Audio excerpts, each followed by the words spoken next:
Woohoo! Hey, welcome to the show. It's Conservative Cat on Cities 92.9. And guess what, folks? It's Friday. And it's going to get a little warmer today. I'm kind of pumped for that. Yesterday it was kind of warm.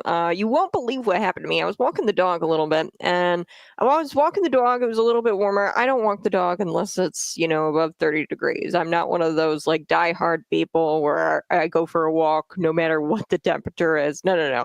It's got to be over 30 degrees. So yesterday I was walking the dog. This one dog comes out of nowhere, and runs up to my dog, starts smelling her, and like is a friendly dog, thank goodness. A very friendly dog.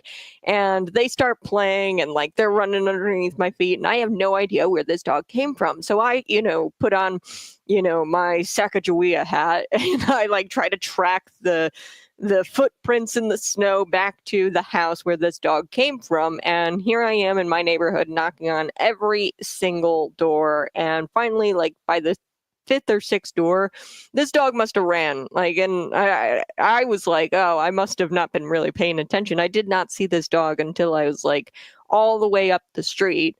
And it was walking by the side of my dog, Winnie. And by the fifth, sixth house, I finally knocked on the door. His name was Oliver, and I was like, "Oh, little Oliver." It's like, and it's hard to get dogs to listen to you when you don't know their name. So I just kept saying, "Pup, pup, pup." I was like, "Follow me, pup, come on!" And he was like running around with my dog, and they were like, playing. And I was just trying to find this dog's owner. So has that ever happened to you, where like a random dog just kind of runs up to you while you're walking, and you're not too sure where he comes from? It's happened to me a couple of times. I would like to walk, run outside. It's happened to me a couple of times, but this was the first time where I had to put on, my Sacagawea Pocahontas cap, and I was like, okay, let's track the footsteps in the snow. Let's track his little paws prints in the snow and track it back to the house where he came from. All right, before I took the break, I was telling you guys a little bit about this Bay Area cartoonist. He's an anti-Trump, anti-MAGA guy. He's does anti-MAGA drawings, anti-Trump drawings, and he was just arrested on suspicion of possessing child abuse material, according to NBC. This Pulitzer Prize-winning cartoonist in the Bay Area has been arrested on suspicion of child pornography. Why am I not surprised that the same person... Now check out this cartoon, and I'm going to describe it for you. Check out this cartoon I've got.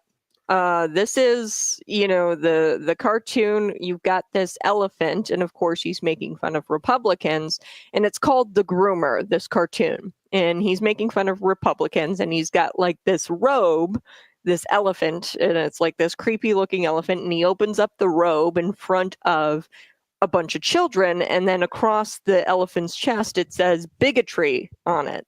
Okay, so and the cartoon is called Groomer. I am not surprised, okay, after seeing this cartoon, I am not surprised that this guy is the suspect of some of the worst crimes known to man. I'm not shocked by that. The same guy who published this picture, this cartoon of an elephant that's like naked. It doesn't even really have like fur on it. You know how elephants have like gray fur? It looks like half man, half elephant. And of course, he's making fun of Republicans, and he opens up the robe and it says bigotry on it. And it says the title of the cartoon is Groomer. Okay, so this must have been a projection when he sat down and made this cartoon. This must have been a projection of his alleged crimes. Okay, because it surely looks that way. This is disturbing art, disturbing material, and I'm not shocked that Darrin Bell, age 49, this famous cartoonist who got his start at Berkeley, by the way, was arrested, and he was booked at the Sacramento County Jail on possession of child porn. According to the Internet Crimes Against Children detectives who were tipped off by the National Center for Missing and Exploited Children. This is disgusting. They searched his home. Investigators found 134 videos, folks, of child pornography linked to an account owned and controlled by Bell. And he's going to be one of the first people really to be arrested on computer-generated artificial intelligence child pornography. Okay, so the man spent a lot of his time mocking conservatives and going after, Republicans, people he despises. However, he's going to now be one of the first people to be arrested for computer-generated artificial intelligence child pornography, okay? Because this is kind of new, where Illinois just passed this law not that long ago, where you can now go after somebody for generating computer images or artificial intelligence porn. So, I mean, just look at the content that this guy, I'm going to share this list of books, and I kind of went through some of them this morning, but this is the type of content that this guy thinks that kids should be reading. He thinks kids should be reading these books, where one of them is titled The Talk, and that's his book. So it's a cartoon book. I'm going to share this here with you real quick. It's a cartoon book that he came up with, and it's called The Talk. There's also Cool for the Summer by Delia Adler, Grass.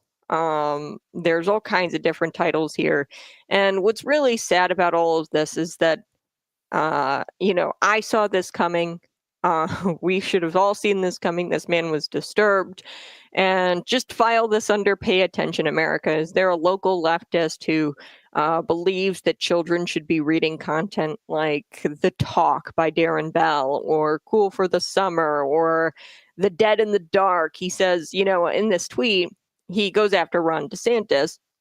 He says The Talk, getthetalk.com is where you could get his book, has been banned from libraries in parts of Florida. You've already read your copy. I hope you'll gift it to someone who lives in DeSantison. I don't know. He's calling Florida like DeSantaland.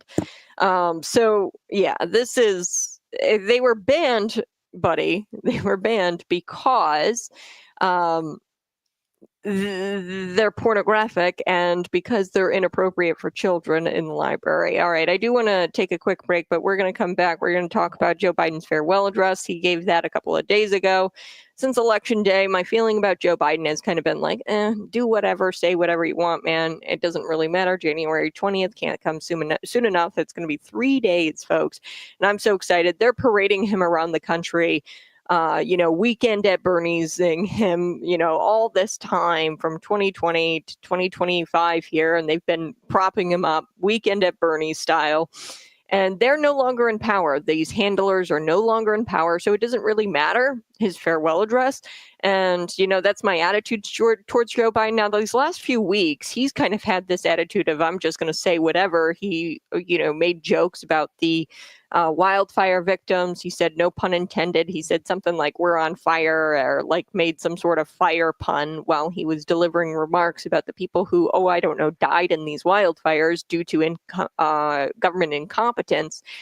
But then you also had him a couple of weeks before make a joke about the Sugar Bowl being back on after, it had to be canceled because of a terrorist threat after this guy, Jabbar, mowed down over 15 people and killed over 15 people. And remember, kids, we need to destroy democracy in order to save democracy. And that was pretty much all of Joe Biden's farewell address, is that we need to blow up the institution of the Supreme Court because it doesn't. My ideology says that it shouldn't be in control anymore. And for old time's sake, what we're going to do is play through a little bit of his farewell address. I'm not going to miss him, but we're going to make fun of him one last time. I probably will make fun of him if he decides to Jimmy Carter it and still make our lives miserable even after he leaves office. But we're going to make fun of him one last time here on Conservative Cat, Cities 92.9 at his farewell address. I'll be right back. Hey, go ahead, smash that like button. I run my dog along the side of my bicycle. We attract a lot of neighborhood dogs. Yeah, a lot of neighborhood dogs. There's like a couple of dogs in my neighborhood. There's this little tiny one, and like I'll be walking, and then it just like comes up, and I barely even notice it because it's that small. And I'm like, oh, is this even really a dog, or is it a squirrel? But when we come back, we're going to be talking about Joe Biden's farewell address. Mumbles McGee here. He stumbled his way through explaining why America needs to blow up the institution of the Supreme Court because his ideology isn't in control anymore, and that Supreme Court is not going to, keep Donald Trump in check, and our democracy is under threat, all of that. But remember, kids, in order to save democracy, apparently we have to destroy democracy, which is to go after the Supreme Court and the integrity of the Supreme Court. His final address to America was a couple of nights ago, and let's be honest, part of you is probably going to miss him just a little bit. I am going to miss having fun at his expense and making fun of him. Truly, this guy is a terrible person. There's very few people, like I make fun of a lot of leftists, but there's very few people where I make fun of them and I say, yep, they deserve it. Joe Biden is the worst. I mean, he is mean to get out there and to joke about, the Sugar Bowl. He goes, oh, kickoff is about to start in an hour. We've got to hurry this thing along, and he kind of chuckles.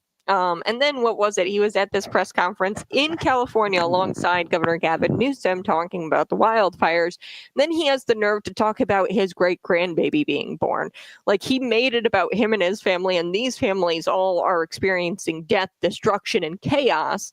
And this guy really just lives in his own world and in his own bubble. So I am going to miss Joe Biden. I'm going to miss having fun at his expense and mocking him into oblivion, which we're going to do one last time here coming up in just a little bit when I play a little bit of his farewell address. Did you guys watch the 17 minutes of his farewell address? I hope you didn't, because it was 17 minutes of just pain, and I was just terrible. Not to mention 17 minutes is not very long. Most farewell addresses, I would say, are about an hour. His is 17 minutes long. So this is going to go down as one of the worst speeches probably, and his legacy is just completely destroyed. He has no legacy. And he talked about in his speech as well, misinformation, disinformation. And I just couldn't help but think to myself, this guy is the biggest purveyor of disinformation and misinformation than anybody I've ever seen. Okay. The Parental Right Act in education, the Florida Parental Rights Act in education, the Georgia Voter Rights Bill, Inflation Reduction Act. Okay. They do all kinds of misinformation, disinformation campaigns, and they launch them to try to make things that are theirs sound better than they are. And then with the Florida Parental Rights Education Act, this was just simply a bill. Here it is. Even if you just look it up, it just says, look, we're not going to be talking about sex. We're not going to be talking about gender identity from kindergarten to third grade. Okay. We're going to leave that up to the parents. We're not going to, but they called it the Don't Say Gay bill, where you can't say gay in the classroom, which just is like completely untrue. It reinforces the parent's fundamental right to make decisions regarding the child's care and upbringing. And it says, hey, the public school should not be in charge of kids learning about sex at third grade. Okay, that's what the Florida Parental Right and Education Bill said. They said it was the Don't Say Gay bill. You guys remember that. The Inflation Reduction Act, quite literally the opposite. We had tax credits. I always say this, tax credits go for these electric vehicles, essentially giving people $7,500 extra to go buy an electric vehicle. Guess what the electric vehicle companies did? They boosted up the prices of their they boosted up the prices of their electric vehicles, knowing that people were going to have that extra money in their pocket, or these, they just flooded the market with all kinds of cash, and you can't do that. That causes inflation, and it was not the Inflation Reduction Act, and there was a lot of green weenie crap in there, and it had nothing to do with reducing inflation. Okay, it was a spending bill. So we're going to get to all of this here in just a couple of minutes. Go ahead, smash that like button and share this out with your friends.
Woo! Hey, welcome to Conservative Cat on Cities 92.9, the news and talk of Bloomington normal since the election day. My feelings about Joe Biden have been say whatever, do whatever you want, man. It doesn't really matter. January 20th is coming. And the people who have been parading you around Joe Biden, like the weekend at Bernie's style, parading you around, propping you up, they're going to be out of power. And none of it really matters what you say and do at this point. But let's be honest here, he's been destroying America on his way out. He has been making these really off-color jokes, given these major tragedies, the New Orleans tragedy with this guy, terrorist, mowing down people and killing over 15 people. And then you also had him cracking jokes about the people who died in the wildfires. He said, "Oh, no pun intended." He goes, "We're all fired up," and he goes, "No pun intended." That was terrible. People died, man. But he gave his final address a couple of days ago, and I'm going to have fun at his expense at least one more time before he leaves office. I think that this is going to, I think he is going to go off, but maybe he's going to be like Jimmy Carter and be wheeled out to go vote for Kamala Harris in 2028. I don't know. But this is Joe Biden.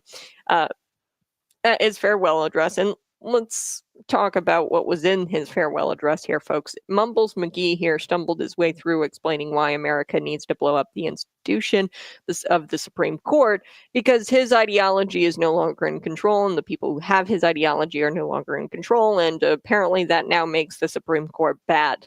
Remember, kids, to save democracy, apparently we have to destroy it. Take a listen to this. Here we go. His farewell address, President Eisenhower spoke of the dangers of the military-industrial complex. He warned us then about, and I quote, the potential for the disastrous rise of misplaced power, end of quote. His farewell. End of quote. Joe, I'm pretty sure you're not going to, you're not supposed to say end of quote. I'm pretty sure that that's how that's supposed to go. So, in his speech, he also talked a little bit about destroying democracy or saving democracy. Excuse me, it was a Freudian slip. He's always talking about destroying democracy, though, before you save it.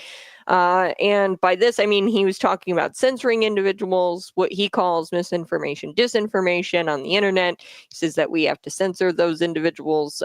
Keep in mind, over the past 4 years, this is the same guy whose political party spread misinformation and disinformation about the Florida parental rights bill. You guys know that they said it was the "Don't Say Gay" bill. Don't say gay bill.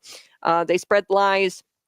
And really what that is, it's just K through third grade. You can't talk about sexual orientation with K through third graders unless you get parental consent. That's all the parental rights and education, Florida parental rights and education bill is all about. That's all that act is all about. So the Georgia voter rights bill, what this does, just required, voter requirements for absentee ballots. It was really, the Election Integrity Act. Okay, so they said that this was voter suppression, requesting that voters show an ID if they request an absentee ballot, and they have to provide a driver's license, a state ID, or other form of identification. Early voting, the law expands early voting for primary and general elections to 2 Saturdays of early voting. So they opened up, but it also limits Sunday voting options. So, yeah, they've opened up the limitations on early voting, which I thought Democrats were all for early voting. But they said that the Georgia Voters' Rights Bill was targeting people of color and trying to suppress the black vote. That's what the that's what the claims were from the left. Drop boxes. The bill limits the use of absentee ballot drop boxes to early voting hours only. So they got rid of these terrible drop boxes, which most leftists and most Democrats, I should say, should be pro this, because in Democrat areas, you had situations where drop boxes, they had like arsonists going in and burning up these ballots in the drop boxes. In places like Oregon, Democrat strongholds, you had individuals going and burning up these drop boxes, or the ballots in the drop boxes. So limiting the use of absentee ballot drop boxes is no longer a controversial issue. I'm pretty sure that everybody doesn't like drop boxes, Democrat and Republican, because one, they're a pain in the butt if you have to go and collect the ballots from these drop boxes. I know people who work in the government and they're like, yeah, it's kind of exhausting to go all of the time and collect these ballots, and you have to do it on a regular basis. Otherwise, you run the risk of, possible arsonist coming and burning up all of the ballots. It's expensive for the taxpayer to buy one of these boxes with with taxpayer dollars, because these drop boxes, a lot of the time you have to make flame retardant drop boxes. They've got to be these are intense boxes and they cost a lot of money. So there was just a lot of good things to come out of that act, the Georgia Voters' Rights Act. And they made it sound like it was a voter suppression bill and that people were trying to limit the black vote or try to attack black people with this bill. And that's just not true. They called it like the voter suppression bill, or that it was just ridiculous.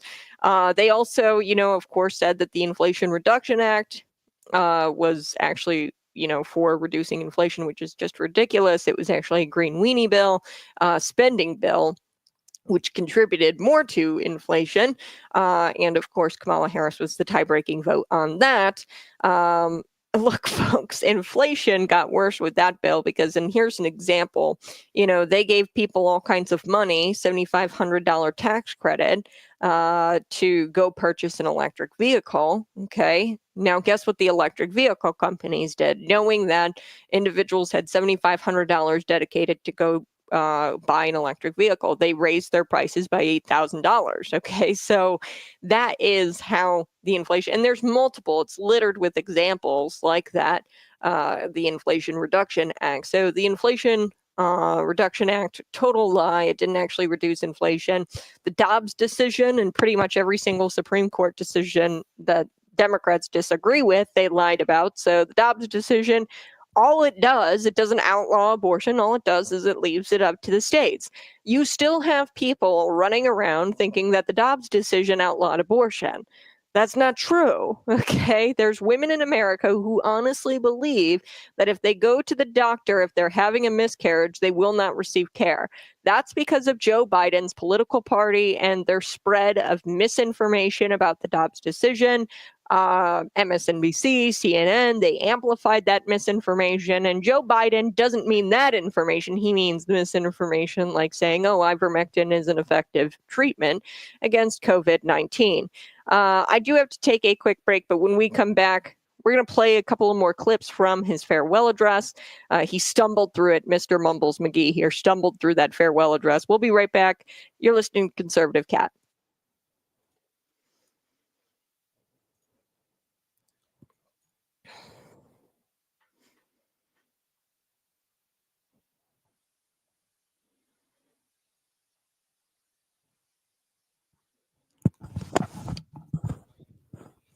Hey, good morning. Happy Friday. I so do appreciate you tuning in each and every single morning.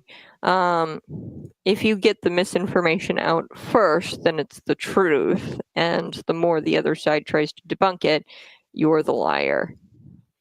So they, at first, they got the information out there first and they said, oh, this is the truth with the Florida. Let's just look at the Florida Parental Rights in Education Act. Okay. It dominated media, social media. Everybody was calling it the Don't Say Gay bill.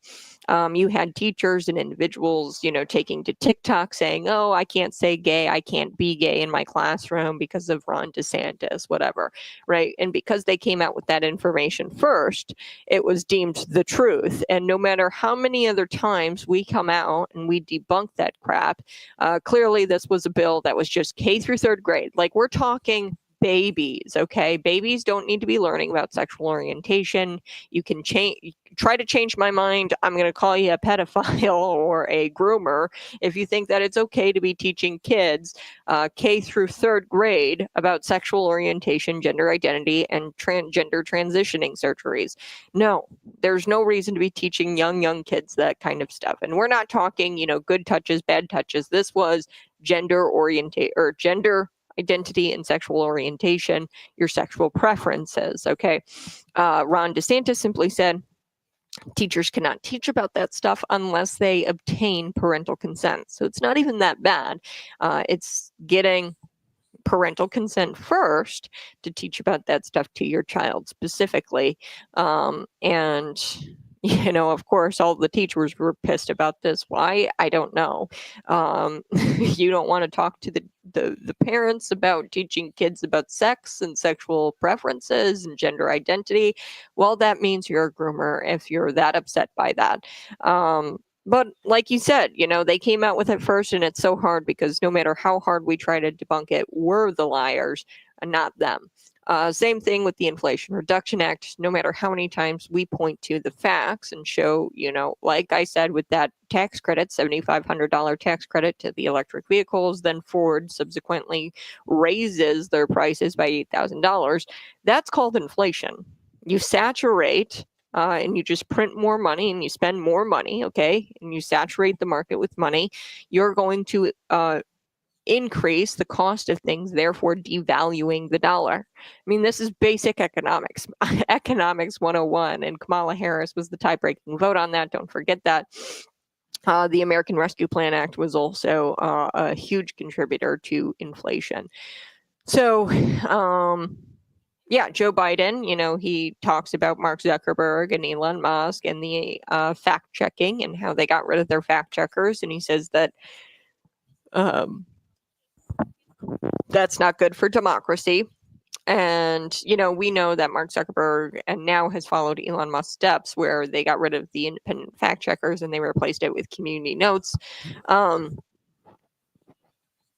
Really, the old fact checkers, the independent fact checkers, what these people were, they were nitpicking over rhetoric, and they did so in bad faith. And they also only fact checked in one direction. They only fact checked conservatives and Republicans, MAGA. And a lot of these fact checkers, they were paid for by progressive billionaires through like nonprofit organizations. And you had these fact checkers come in, and they were definitely leftist because they were paid for by leftists. So another part of his farewell speech, Joe Biden talked about billionaires, and apparently the billionaires on our side are the problem, not the billionaires on his side, on the Democrat side. So we're going to get to talking a little bit about that because apparently their billionaires are all about democracy, and then our billionaires are all about oligarchy and they're dictators. We're going to get to all of that. Plus, I do want to talk a little bit about Mike Pence, Mechanical Pencils. He is opposing RFK Jr.'s nomination as HHS chairman.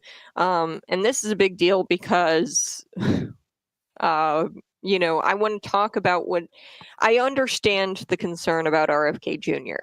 However, we need to work with people who are outside of the party in order to gain momentum in other elections as well. I'll hit upon that here in just a second. You're listening to Conservative Cat. Smash that like button.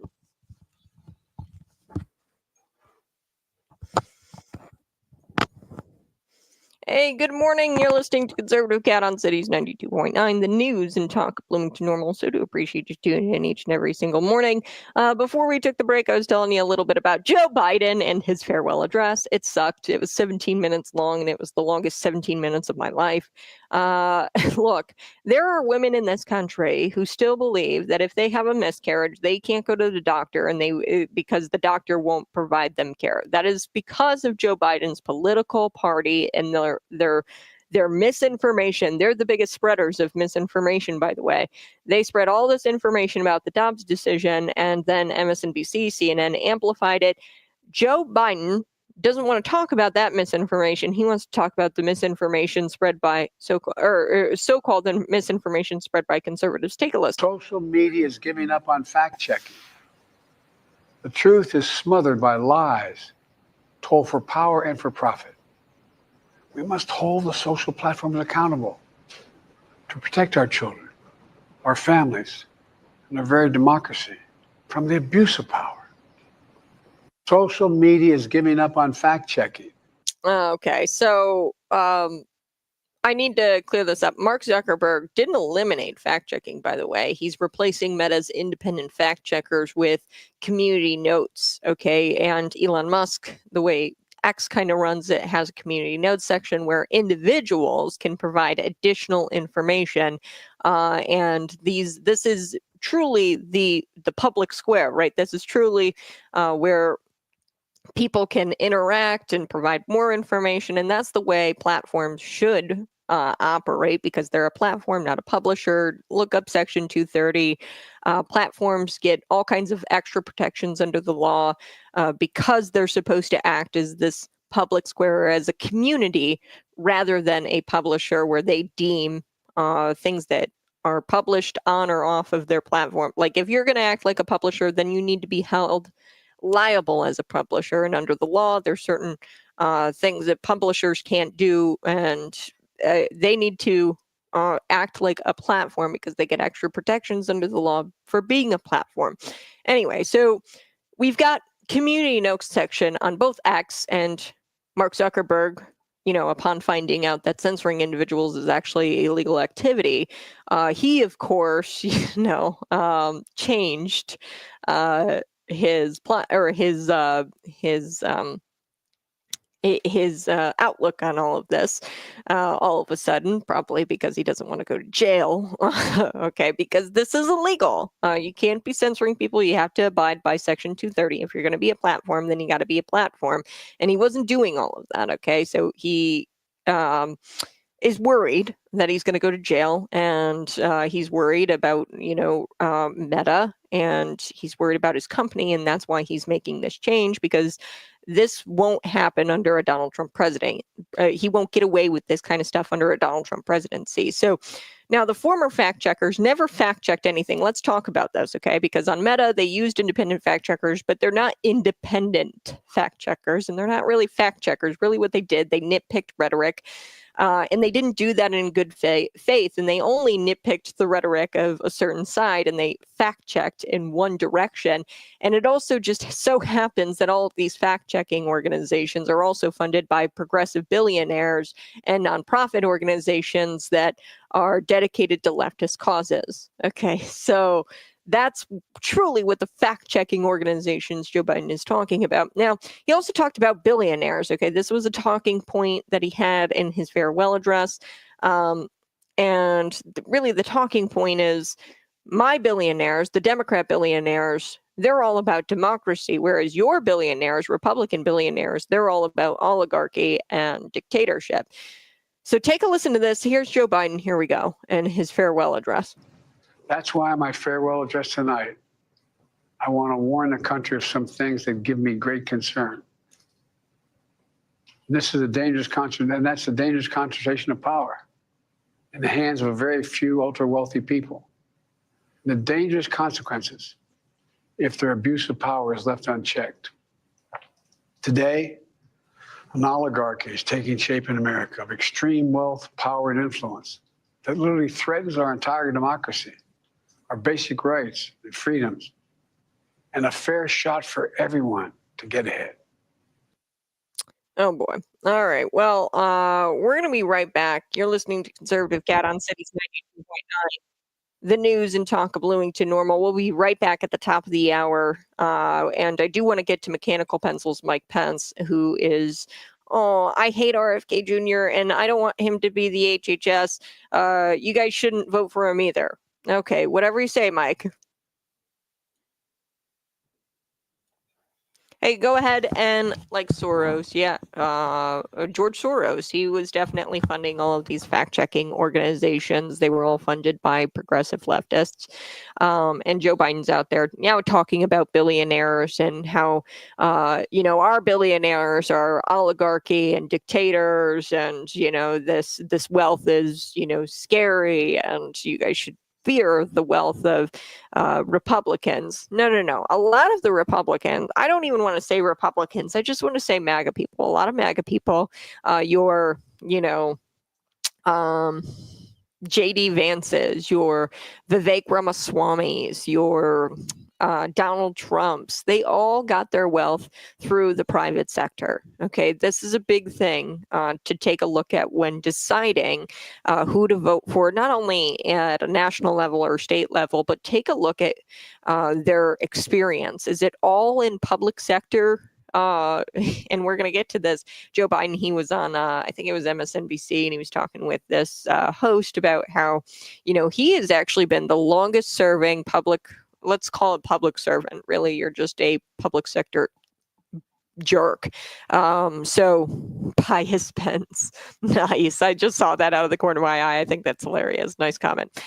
So you've got these Vivek Ramaswamy's, Elon Musk, Donald Trump. They made something, and they created something, a product that people want, and people bought that product, and they made their millions, billions that way. Okay. Now, let's take a look over at Joe Biden. Joe Biden has been in the public sector than longer than any other president. Like, he was in that office, and he's the longest serving public servant.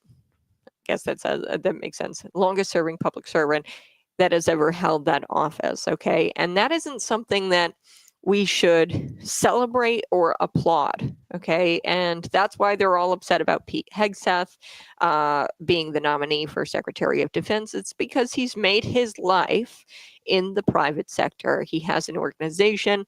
I guess it's a nonprofit organization, which is arguably public sector, but it's not really. Pete Hegseth, some public or private or nonprofit organizations are good. I won't say all of them are bad. There are some that are good. So Pete Hegseth, he has a veterans organization, receives no taxpayer funds, right? And he built this thing.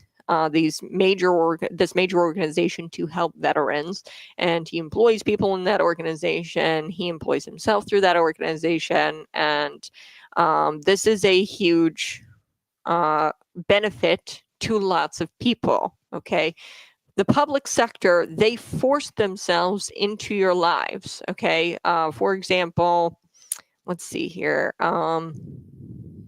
registration, your car registration. Okay, so they force themselves into your lives, and they force themselves onto you, and they force you to pay money. So your car registration is probably very expensive here in the state of Illinois. I think I pay like near $200, something like that, for my car registration every single flipping few months. It's like 6 months or something like that. I don't know. I just wait until the sticker says, it's time. So I got to go get my car registered again. Okay, so they've crafted a law to get your car registered. Okay, and then they force you to pay them for that registration. So this is all a forced relationship. All of it is a forced relationship. They mandate by law, for marriage certificates. If you go and you get your marriage certificate, they mandate you to have a certificate and to go to the government office. You can't just do it with your officiant. And, in the church, you have to go outside and do it in government. And they forced themselves into marriages. The government did. And in order to be recognized as married by the state, then you have to get a marriage certificate that you pay for. Sometimes you pay for multiple because you have to get your name changed on your licenses, and they require the certificate to change your name on your license. They require all kinds of things. So just going through this myself, I realized, I was like, okay, they're forcing themselves into my life, and then they're forcing me to pay them, okay, for public transit, okay? Nobody uses public transit. A very small minority of people use public transit on a day-to-day basis, okay? In Bloomington Normal, say, for example. I'm sorry, but you go onto the bus, you only see about one or two people there if you're lucky. A lot of those buses, if you look inside, they've tinted the windows now, which is hilarious. But if you look inside the buses, there's nobody on. Okay. Now, they will force you, for example, in New York, to use public transit. They've actually made it more expensive to sit idle in traffic. Okay. So you have to pay, I think it's like, gosh, I think they got it down from $15 to $9. Either way, it's some sort of fee to just sit in traffic in your car, okay, in your commuter car. And they're trying to force you to use public transit.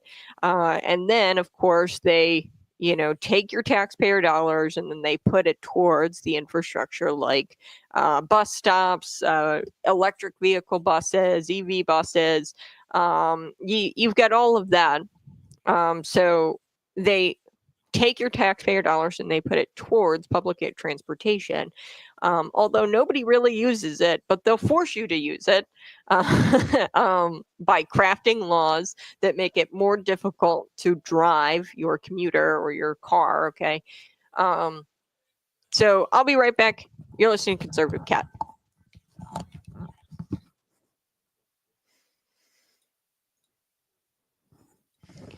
Red Kingdom, welcome to the Conservative Cat Show. You're listening to Conservative Cat on Cities 92.9. Before we took the break, I was telling you a little bit about Mark Zuckerberg. Mark Zuckerberg, I really think it's inauthentic. I think that he's doing what's best for the company, Meta, at this point, and he's just eliminating these independent fact checkers, but he's also replacing it with a community notes section, okay, which is something that Joe Biden failed to point out in his farewell address.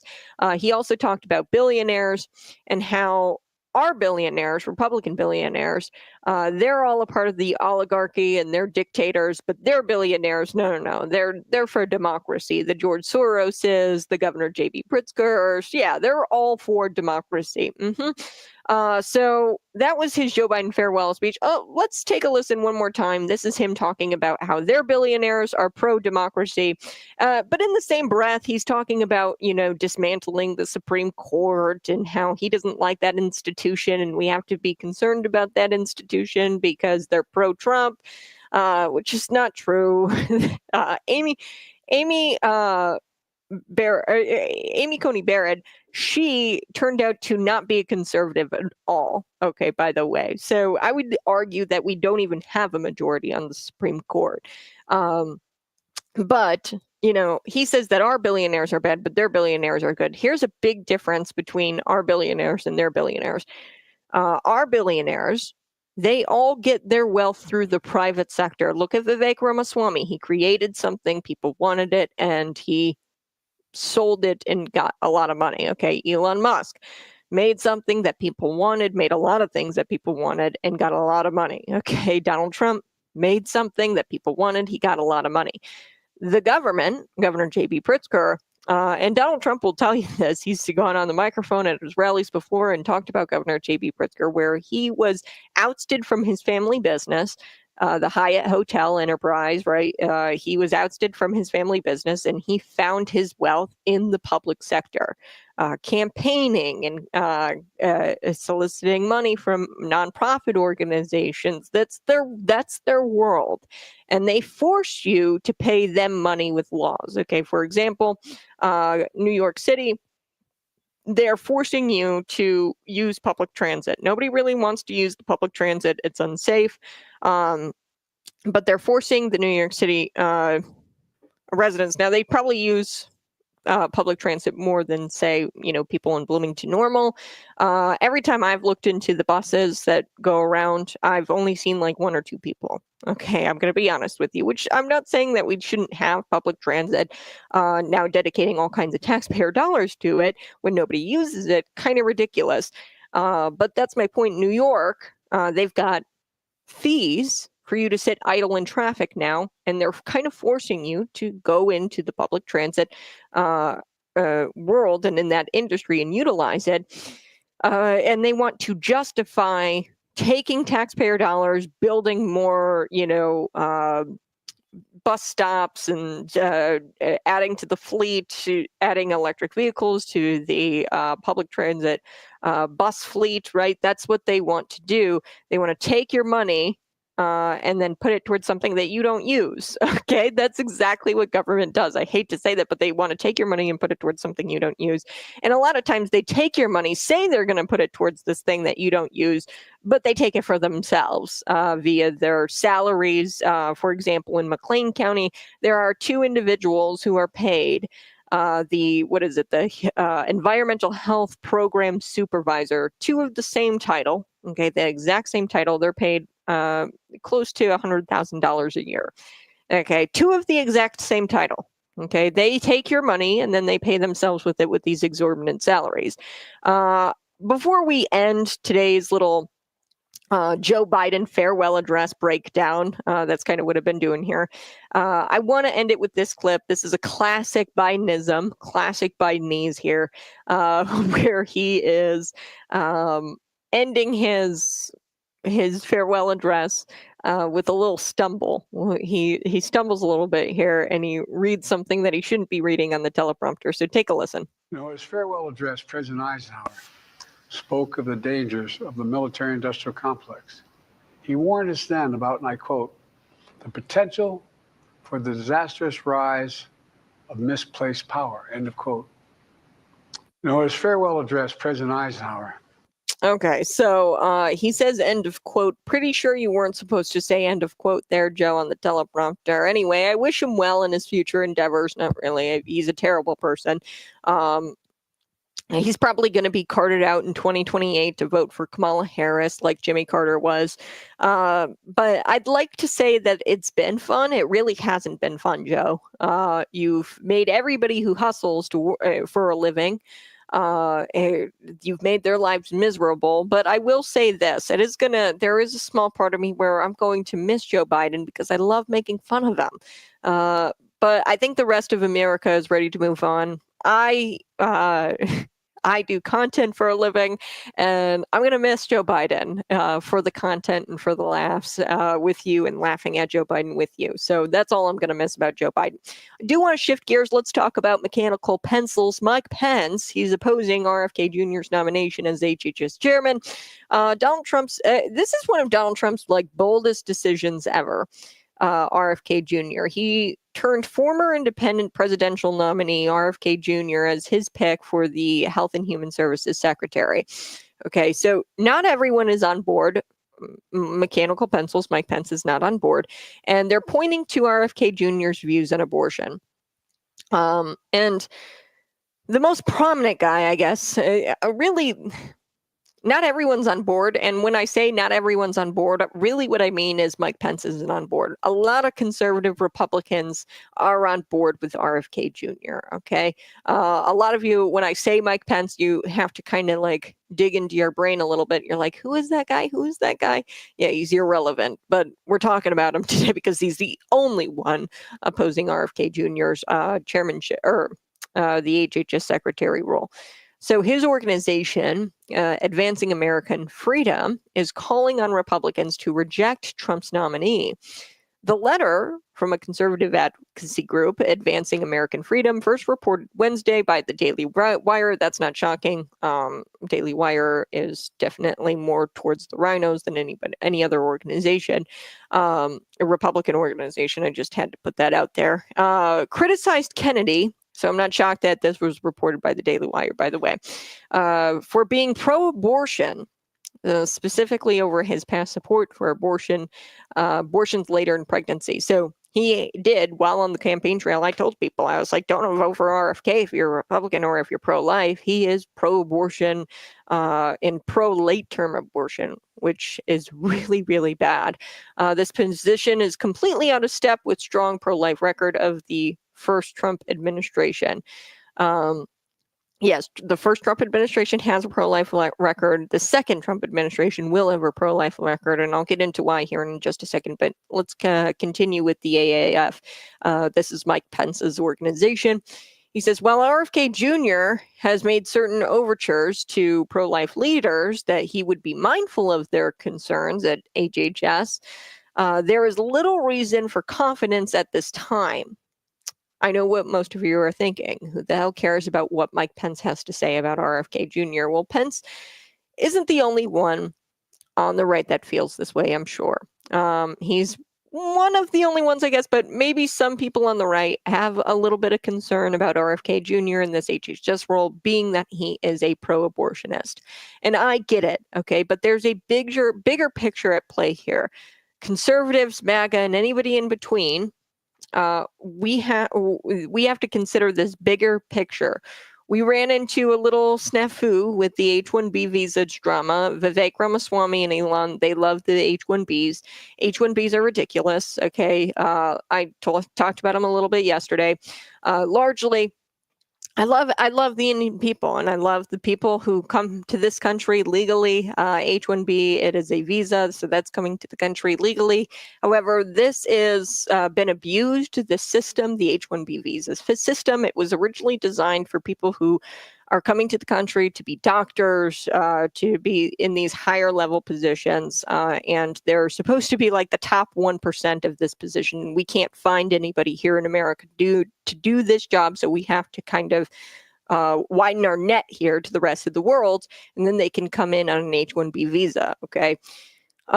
One, you're taking away doctors, lawyers, the top of the top from these countries that are already suffering. And when you take their best people away, those countries are just going to continue to suffer. I'm against H-1Bs. I think that, we should leave the best and the brightest in their countries so that their countries can thrive, right? Why would we take them all and hoard them all here in the United States? But H-1Bs, they aren't even about that anymore. I mean, we're looking at Uber drivers or McDonald's employees on H-1Bs. And that's not the original intent of H-1Bs and what they were supposed to be used for. There's plenty of Americans, and it's not very American first, to give those jobs to people in other countries when we have plenty of people here who want, these lower level jobs. Engineers, right? Software engineers. You can't tell me that there are no Americans who want to be software engineers. Yes, you're going to have to pay them maybe a little bit more, the Americans, because they won't do it for the price that the Indian software engineer is going to do it, or the H-1B visa. And let's be honest here, when I say that, it's not being racist, okay? I know I'm going to get that. They're like, oh, H-1B isn't just for Indian people. Largely, I think it's like 66% or something like that. Almost 70% of people on H-1B are Indian.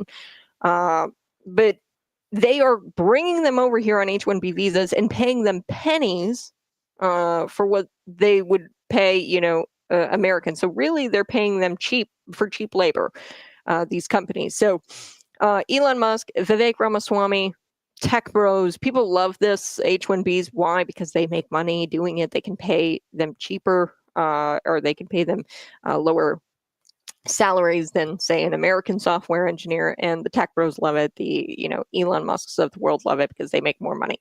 Okay, so but I understand we ran into this little snafu with Elon and Vivek. We're not going to agree on everything. And to be clear, I definitely disagree on RFK Jr.'s views on abortion. Okay, definitely disagree on those.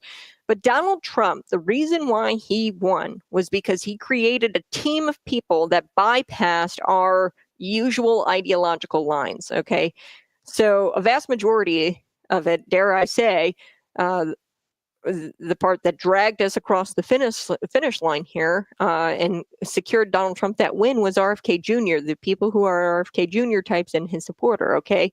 I think RFK Jr. won us that election. Had he stayed in the election, I think that we would have had this effect where you had Republicans or people who lean right voting for RFK Jr. because they simply just don't like Donald Trump. You have a lot of those types of people. I think RFK Jr. stepping out of the race and his supporters definitely got us across the finish line. The trend is usually the different factions within the Republican Party need to find common ground, but now it's people with outside the party, and Donald Trump made this possible. People with outside of the party, and this is really so exciting because Donald Trump is a unifier. He is a great unifier. I think Joe Biden coined that term for himself, but truly what Donald Trump is doing, he's getting people outside of the party with whom we agree on issues, on key issues with. RFK Jr. is wrong about abortion, completely wrong. And I think that RFK Jr., won't touch abortion because of Donald Trump and this negotiation that happened. You drop out of the race, I'll make you HHS secretary, but you have to do this and you can't touch abortion. Okay, I think that that's probably the direction we're headed with an RFK Jr. HHS.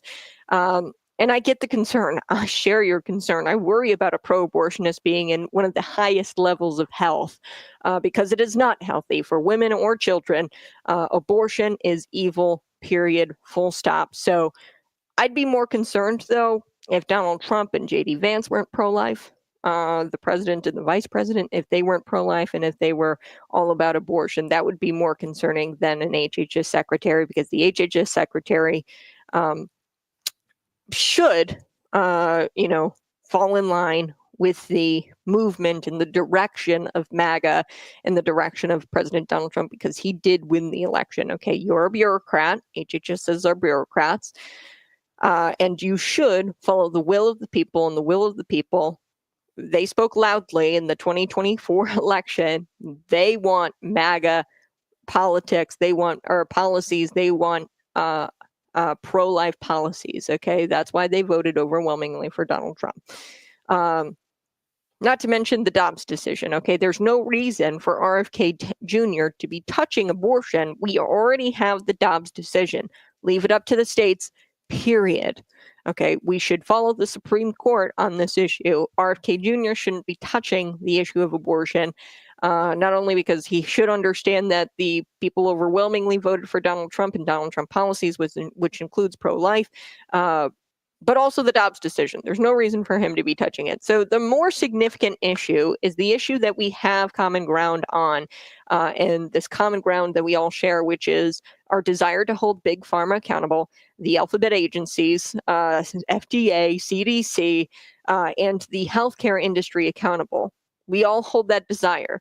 And that alone, especially after we all experienced the pandemic, we should be able to unite around that and rally around that because we saw people die. We saw people come down with COVID-19, and we saw life-saving medications withheld from the American public during the pandemic. And I'm talking about monoclonal antibodies and ivermectin. We're going to be right back. We're going to talk a little bit more coming up in just a little while. We will be talking with Scott Robbins from the Markley Van Camp and Robbins Show. He's going to be joining me today, Friday, to chat a little bit about the news, but to also chat about a book he's recommending and I'm recommending as well. I'll be right back. You're listening to Conservative Cat.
Good morning. Hey, smash that like button, share this out with your friends. I so do appreciate you tuning in. Subscribe to the channel. On with me right now, you know him, you love him. His name is Scott Robbins from Markley Van Camp and Robbins, where he's joining me today. We're going to be talking a little bit about a book. Let's see if we can hear you, Scott. Check, check. 1, 2. Are we there?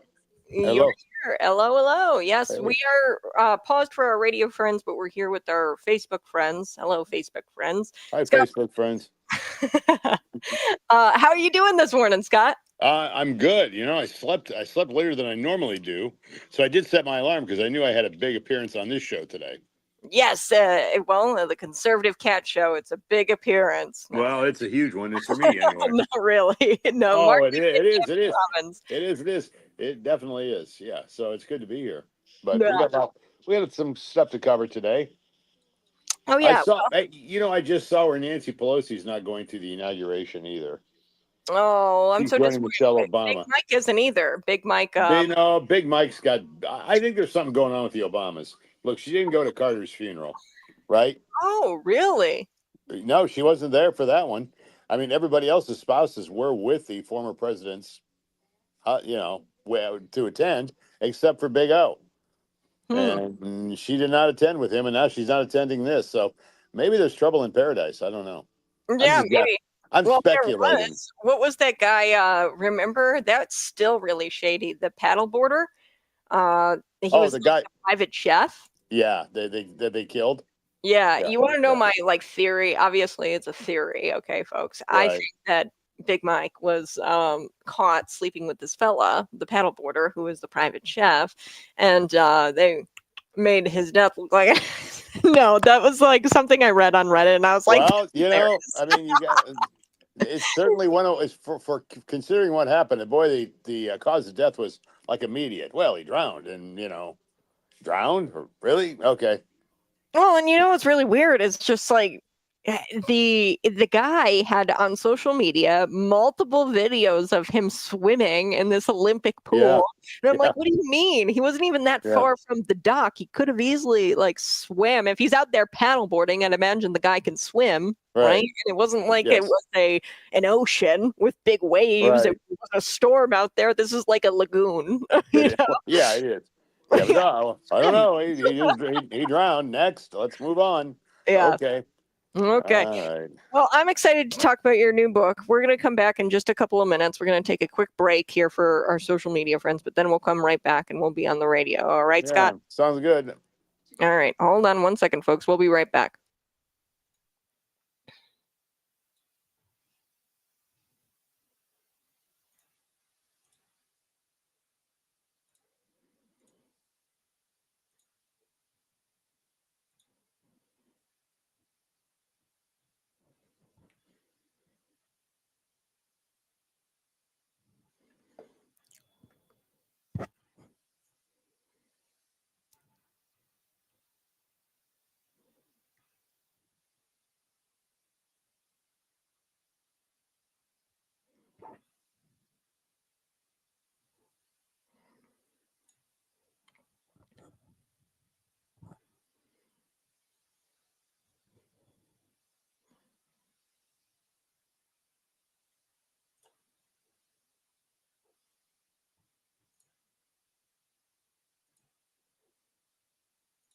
Woohoo! Hey, good morning. You're listening to Conservative Cat on Cities 92.9, the news and talk Bloomington morning. News and talk Bloomington Normal. It's a daily show, Monday through Friday, 6 a.m. to 8 a.m. And joining me, I know you guys miss him, you love him, Scott Robbins from the Markley Van Camp and Robbins Show. You guys can check that out later on Cities 92.9, starting at 8 o'clock tonight.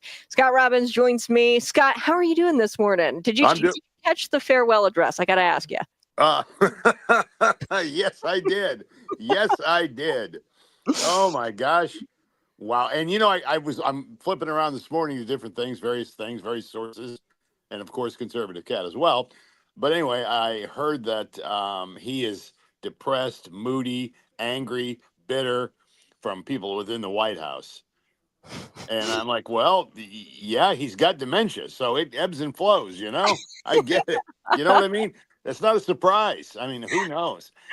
Well, these last couple of weeks, I mean, have you seen? He's been like really snippy and snappy, like Oh, with yeah. the what is it, the wildfires? He made this really off-color joke about like no pun intended, the fire. Yeah. He said we're on fire, and he goes, "Oh, no pun intended," and I was just like, "Whoa!" I was like, "That's weird." And then the guy who mowed down all those people in New Orleans, then he made a joke about the Sugar Bowl, and it goes, "The kickoff's about ready to start. I got to get this thing over," and I was like, "Joe Right. Biden does not care. He's out It's there making no, jokes." he doesn't care. And apparently today he's going to pardon like 2,500 more people.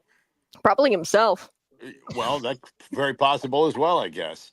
Ain't Yeah. that something? Yeah. So anyway, I big wanted to problems. also talk with you before we get into maybe some other news. I want to talk a little bit about the 9 Words from Jesus by Chuck Tate. You had shared this with me, and it's in my Amazon cart. I'm going to purchase it today. Tell me a little bit. This pastor, he wrote it, right? Yeah. Book? Chuck Tate is my pastor. It's a rock church in East Peoria that I've been going to for a while. And Chuck and I became friends. And actually, back up a little bit. He was friends with Jamie Markley, but everybody is. He was friends with Jamie Markley. I met him through Markley, and liked him a lot. And I was searching for a new church. So my old church had folded. And so I met Chuck, and he's an author. And he wrote a book called 41 Will Come First. That's the first one I read. That was his first book. And it was about the biblical number 41, the 40 days and 40 nights and fasting and that sort of thing. And 40 was a terrible day, but 41 came and we were rejuvenated. We were, our problems were gone and through God. And I was without a pulse for 40 minutes. So my 41 came. I had 2 massive back-to-back heart attacks almost 10 years ago now, and was clinically dead for 40 minutes. And on the 41st minute, I came back. And it's remarkable. It's a miracle. That never happens. And then I was on a dialysis. My kidneys had stopped functioning. As my kidney doctor will tell me, a bomb went off inside of me.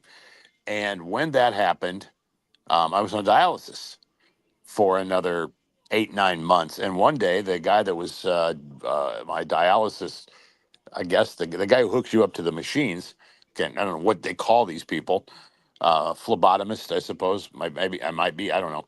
But anyway, he tells me, "Hey, I'm looking at these numbers. We just got your numbers. I don't think you need to do this anymore." My kidneys will never be 100%. Let's put it out there, but they are enough that keeps me off dialysis. Thank Wow. God. I mean, and again, that never I happens didn't know either. that about that number. I didn't even put that together because I knew your story. It's 40 Yeah. minutes, you were dead, and then Yeah. the 31st minute you woke up, and then Yes. that's biblical. So Chuck Tate talks about that, and Yeah. Not in this book, but in 41 Will Come. In this book, what this book opens with my story as told through the eyes of Jamie Markley, essentially. And the posts that he was putting out on social media and things at the time. And it was a story of hope. The book's all about hope, biblically put together, with the message, clear message is there's always hope. And so he used my story through my best friend's story, who was also a coworker of mine, on how everything around me, what was going on while I was down, and all and what Jamie did is he organized through social media prayer groups across the country because we were syndicated at that time. So across the country there were prayer groups, and he through that I still have people saying, "I prayed for you every day. I prayed for you every day. I prayed for you every day." hmm. And all I can tell you is prayer works. I'm living proof that prayer works. Hmm. From the time I went down with my heart attacks until the time I left the hospital 6 months later. I mean, I couldn't walk, I couldn't talk. There was so many things I had to relearn. My memory is still not very good, but it's as good as it's going to get. It's better But than Joe's. yeah, right. Well, yeah. That's a really low bar, Kat. Really low bar. Yeah. But no, No, well, you're not. so That's the why story's not in the book, Joe. and it's 9 words from Jesus, and it's a manifesto of hope to Chuck thrive Tate. in the present and prevail in the future. And it's by my pastor, Chuck Tate. I'm in the book. and I'm as tickled as I can be because I'm glad I got to share my story on this level as well. But anyway, it was really fun, and beyond all of this stuff we talk about every day, and we Mhm. bang our heads against the wall a lot of times. I think there'll be less banging now. Mhm. Is hope at the end of the day. I mean, at the end of the day, we all have hope, and I hate to use that phrase because it's overused, but I think you know what I mean. Oh yeah. We don't. No. You don't stop fighting. You just keep fighting. Yeah, Oh, like Donald Trump said. I mean, when Donald Trump was shot at, when he was hit in the ear, the key was fight, fight, fight. Yeah, you just keep pushing. You just keep pushing. You just keep pushing because you have to do that. mhm. It's a Yeah, lot of well, discipline. and God's not done with you. So, No. like Donald Trump, I think that there's more. Obviously, he won this election. There's obviously Yeah. more in God's plan for Donald Trump. But there's more in God's plan for you. Had I not met you, I wouldn't be doing what I'm doing today. I wouldn't be where I'm at today at all. Um, had I not met Scott Robbins. So, Well, a little yeah, I bit of- appreciate that, but I think that you have so much talent, and I think that would have taken you anyway without yeah, me. I But don't know. I just got you early, I just got you early. That's all. Yeah, and the life advice. The life advice Yeah, from Scott Robbins was yeah. definitely Well, helpful. yeah, So, had yeah. I not met Scott, I'm telling you, I would not Cat, be where I'm at today. Cat and I had a lot of discussions about a lot of different things. Yes, when I Yeah, first so met her. yeah, But now look, I thought about this too. The last time you and I talked on the air, we were both single people. yeah, Now yeah, we're both married people. yeah. Isn't that Wow, wild how that God is works? wild. God Yeah, works in great, great ways. and I'll tell look, you whose marriage is kind of shaky right now, Scott Robbins, as you were talking. yeah. Big Mike Michelle Obama is not going to the inauguration along with Nancy Pelosi. And you were kind of speculating on the stream here for our social media friends. Find us on YouTube, folks. Uh, Obama's having a rocky relationship there, a little bit shaky. Well, nobody's going to ask this because he's, the deity. No one will ask, but I would. Hey, man, like what's going on? I mean, Michelle Obama does not attend Jimmy Carter's funeral with him. All the other wives were there with them, with the former presidents. Hmm. It just seems natural to me, and she's not going to be with him on the inauguration. Now, granted, she hates Donald Trump. She hates him. She's been very vocal about that. And the thing's going to be, well, she hates Trump. She's not going to be there to celebrate this. But it's kind of like one of those things where you put partisan politics aside. It's a moment in history, and generally speaking, the wives will always attend with the husbands of the Yeah, former presidents. It's just one thing we do. So yeah, I'm and glad even it makes me feel like if there was two major events and my wife told me she wasn't attending either one, chances are likely we got problems in our marriage. There's something there's something going on here, right? And again, this is all speculation on my part, just hmm watching it from afar. It just seems like things are not so good in the big O house. And yeah, it's a big house too, by the yeah. way. And, well, if we had a serious media, they'd ask questions about it. Well, And they're not going to. Yeah. yeah, here's the thing. You had Mike Pence, mechanical pencils, as I like to call him. Right, right. Yeah, he's great. Boring guy. Uh, Yeah. Mike Pence, his wife was at Jimmy Carter's funeral, Yeah. and she did it. She hates Donald Trump too. But what she did, she just sat down and refused to shake his hand or greet him, and she just played it off that way. So why can't Michelle Obama Well, just yeah, I the mean, inauguration and I, ignore him like I Mike mean, Pence's wife did? And right. I mean, Mamala was there with yeah, she gave him like scours and like well, gave yeah. him looks. Like just do that. Yeah, she was there with her beta male that she's married to. Yes. Her beta male, soy boy. But what do you Yeah. think about Mike Pence? He's voicing this opposition against RFK Jr. now because RFK Jr.'s position on abortion, which I share concerns with for sure. RFK Jr.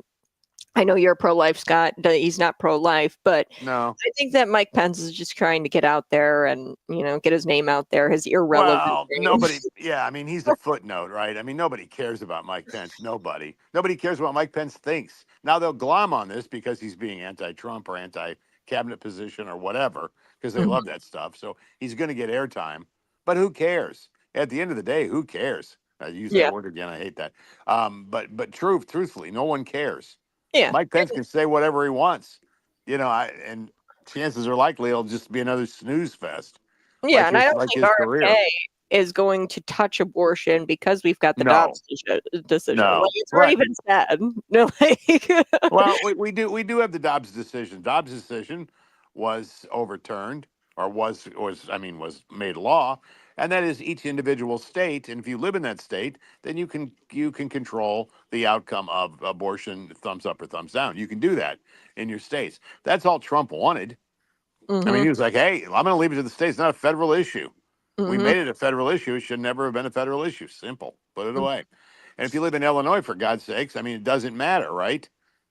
I mean, Yeah. that doesn't matter to you because, I mean, we advertise that as like, come see Illinois and get an abortion while you're here. It's great. Yep. Yep. That's what we do here. I mean, Uh, because the feckless government we have in Illinois. Yeah, well, and then, Joe Biden had the nerve in his farewell address. He was talking about how, like, oh, the misinformation and the disinformation, this is going to be detrimental to our democracy or whatever. And I'm just thinking to myself, these people are the biggest purveyors of misinformation. There's Well, women yeah. out there who truly believe that if you have a miscarriage, you can't go get help at a hospital because Republicans bad. Like, you are the biggest purveyors of misinformation I know. And the thing is, they know they're lying and they keep saying it. Women bleeding out in their cars in the parking lot. I mean, all these horrible, horrible things that they're saying that absolutely have no truth. I mean, the story they always bring up is absolute. If you dig into that story, you'll know it's untrue. But it's just one of those things where they're allowed to do it. They've been allowed to do it, and they continue to do it. And I would have thought, seriously, after the shellacking and beating they took in the election, that somehow this media would realize, hey, we got problems. We got to dial it back a little bit. We've got to change what we do. People just aren't reacting to it or responding to it. They don't like it, but they haven't. They haven't done anything. If anything, they've doubled down. Yeah, that's what I was gonna say. I think they've actually doubled down. Yeah. Who was it? He was on with Joe Biden. So after his farewell address, I had hoped that Joe Biden would just kind of, go away. But he got out there with this MSNBC host. Oh gosh, Lawrence O'Donnell. Oh my God. Yeah. And he started, asking him about, your legacy. And he was like, how do you feel? You were the longest serving public servant to have hold the office of the president. And, now you're done. How do you feel? And like, they're, amping up his legacy and trying to make it seem like he was successful in some sort of way. And every poll ever, CNN poll had him like, I couldn't believe 38% of people actually thought he was successful, but like 61% of people thought he was a failure. That was a CNN poll, but yet they're still out there trying to, googly eye Joe Biden and, the shameless Lawrence O'Donnell. He tries to get Joe Biden to reflect on his presidency and make him look like this grand guy, like he had some sort of amazing legacy. I guarantee you he doesn't remember his presidency. And to ask him to reflect on something he has no memory of, right? I mean, what the guy's a husk. He's a husk. He's a That's husk. it. Yeah, it's what he is. I mean, it's just there's nothing there, and it's not even. It's not. I don't even really blame Joe for that. I blame the wife and the son and everybody behind him that pushed him into it. Yeah, But he's we still, give it and for grace. him to claim today that he could have won is a shot at Kamala. Number one. Number two, it's delusional. He wouldn't have won. I don't know if he would have done worse than her. I don't know if that's possible. But, he sure as heck wasn't going to win another term. And I'm looking at him now and I'm thinking to myself, can you imagine 4 more years of this guy? And again, we were lied to by people like Lawrence O'Donnell, Morning Joe. That's the best Biden I've seen yet. He said, a month before Kamala jumped in. It's remarkable how they lied to people. They just continually lied to you over and over again about the fitness of this president. It's crazy. And today he's going to pardon 2,500 more people, and he's going to burn the bridge before he leaves. He's already been doing that behind the back of us, the people. So, I mean, it's ridiculous. Trump cannot get there soon enough. I wish there was only like 4 days between the election and him actually taking over. Yeah, that would have been awesome. I kind of felt that way because Donald Yeah. Trump, I mean, has already had so many successes and he's not even Hey, president yet. by the way, just a public service announcement. There are probably people in your life or in your orbit right now who are going to need some checking at home. Some the day of the inauguration, Frank because McGee. yeah, right. You're gonna have to call somebody and have them knock on the door, get them a key, let them go in just to make sure they're safe, because Hitler's taking over. And Yes. man, when that happens, look out. Grab him some water. Yeah, Ice wellness checks stuff. will be up. Every wellness check. Go in and make sure that they're not trying to drown themselves in the bathtub or something. Yeah. So Well, Scott Robbins, we've got to take a break, but thanks so much for joining me. Real okay. quick, Yeah. Chuck Tate, folks, don't forget this title and get it on Amazon today. It's Chuck Tate, 9 Words from Jesus. A Manifesto of Hope. And it really is. It's a great book. I'm in the first part of the book. My story's in the first part of the book because I told Chuck, if I'm going to be in your book, I want to be first. And no, I didn't say that at all. It just so happens that's where it was. So you can pick it up at Amazon, Barnes & Noble. It's available everywhere. Wherever books are sold, Walmart, wherever books are sold, you can find it and get your copy, read it up, and it'll be great. Thanks, Kat. Awesome. We'll talk later, Scott Robbins. Congratulations on your marriage, by the way. You too, Scott Robbins. Happy marriage. All right, Yeah. you guys. I'll be right back. You're listening to Conservative Cat on Cities 92.9, the news and talk of Bloomington Normal. Well, that was fun. That was fun. It was so fun. Well, folks, Scott Robbins, be sure to listen to him on Markley Van Camp and Robbins and give him a like on social media. Yeah. So fun. It was so fun hanging So out with fun. our radio friends. Yeah, hanging out with you is always fun. Okay, Kat, is that it for us, or do we hang around here? Nope. That's going to be it because I'm just going to wrap up the show here next in the last segment. So Well, I love you. I love you. too. Many blessings. All right, folks. Thanks so much for joining me here on Conservative Cat. Go ahead and subscribe to the channel. We're going to be right back in just a moment.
And we're back. Thanks so much for tuning in. Go ahead, smash that like button, share this out with your friends.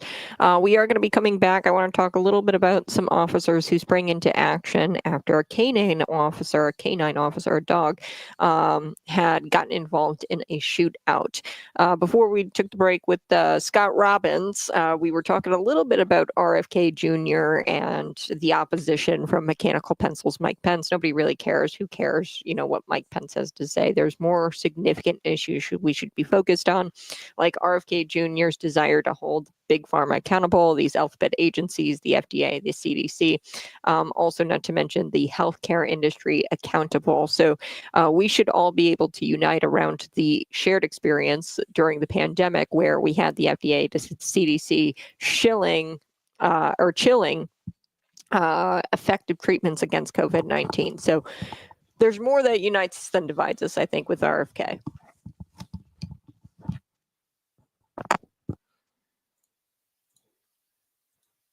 Hey, good morning. You're listening to Conservative Cat on Cities 92.9, the news, and talk Bloomington normal. Yes, I think more unites us than divides us with RFK Jr. Yes, I understand that he is a pro-abortion, but I don't think that he's going to touch abortion. Why? Because we have the Dobbs decision, and he understands that Donald Trump and J.D. Vance were selected overwhelmingly in the November election, and we chose them because they're pro-life candidates.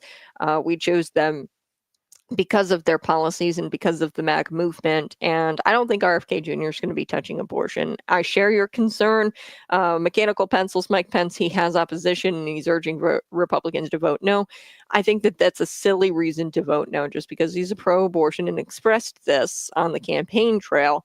I think that's a silly reason to, be anti-RFK or for Republicans to vote no on him in his nomination for HHS, Human Health Secretary. Now, I want to wrap up with this feel-good story. A canine officer became involved in a shootout, and officers sprang into action to save this dog's life. So U.S. Marshal K9 located a suspect who was wanted for killing a law enforcement officer. The suspect shot the pup named Rocky. The puppy's name was Rocky, so sad. And not only did his fellow officers defend his honor, but they made sure he was going to be okay. So the officers jumped into action. It was incredible teamwork all the way around this brave pup. They took him out of harm's way. So according to the Houston public media, Wednesday morning, local and state police launched a miles-long manhunt for a man accused of shooting and killing Jesus Vargas. He was a 17-year veteran of the Brazoria County Sheriff's Office. So he was a law enforcement officer of the U.S. Marshals Gulf Coast Violent Offenders Task Force. So earlier that day, Vargas, another officer, approached 56-year-old Robert Davis, the third, also known as Sean Christopher Davis. So Sean Christopher Davis is the guy who was, his warrant for his arrest was out. And he kind of took up hiding. He was hiding in a dumpster. Okay, the search came to a screeching halt when the U.S. Marshal's Office K9 Rocky alerted the officers to a dumpster near the scene of the shooting where he was hiding, this guy. And he, shot through the dumpster and shot the dog a couple of times. They got the dog, and then they returned fire, striking the man and killing him, who was in the dumpster firing at the officer dog. What's really amazing here is that these dogs do save lives. They smell out the bombs, they smell out the drugs, and they save lives. And what the Michael O'Connor had said, he's the U.S. Marshal of the Southern District of Texas, he said, an amazing aspect here is that we need to understand the canines save lives. Okay, so he alerted the authorities to the dumpster where the guy was hiding, and then they returned fire after they shot the dog.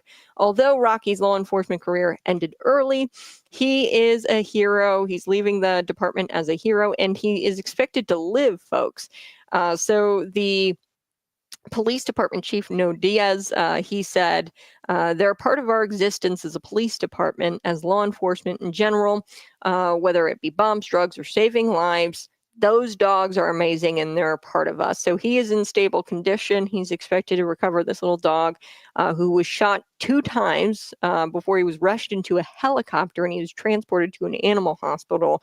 So He was shot by Davis after jumping into the dumpster to get the guy. Okay, so he was jumping into the dumpster to get the guy, and then he wound up shooting the dog through the dumpster, like the lid. So he was hiding from these people because he, shot Jesus Vargas. So that was a feel-good story for your Friday. So do appreciate you tuning in each and every single day. Inauguration Day is going to be, oh gosh, I think it's already 3 days on Monday. So we will be here bright and early, 6 a.m. to 8 a.m. on Monday, covering pre-inauguration. And yeah, you guys find me on social media and subscribe to the channel. You guys have a blessed weekend. Bye-bye. I love you, and we'll talk again soon.